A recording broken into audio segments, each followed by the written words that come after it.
Hello everyone, I am Apeksha Uthpali.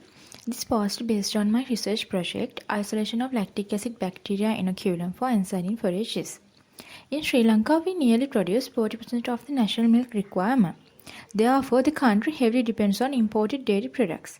And also, poor cattle feeding with low quality forage largely contribute to low milk productivity of cattle.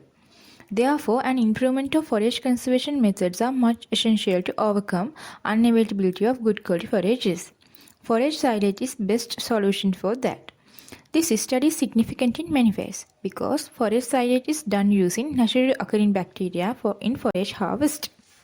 It takes 4 to 5 weeks.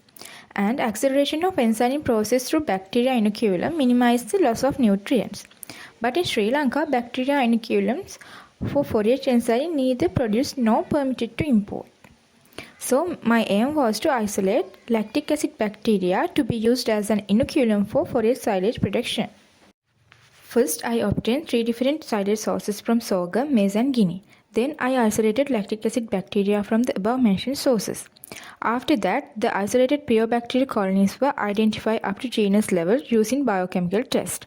Further identifications up to species level was done using 16S rRNA gene using 63 forward and 1387 reverse primers by using sequencing technique. Finally, the ensiling ability of identify lactic acid bacteria was measured using 3 different parameters. They are pH drop, titrated acidity and remaining lactose percentage. According to the sequencing pattern, the isolated 3 different bacteria are Lactobacillus plantum, Lactobacillus aureus, Lactobacillus tremesnus. In figure 1, you can see at 30 hours of incubation period, pH of the ferment with Lactobacillus plantum, Lactobacillus aureus were less compared to control. And figure 2, titratable acidity of ferment with Lactobacillus plantum, Lactobacillus tremesnus and Lactobacillus aureus were greater compared to control.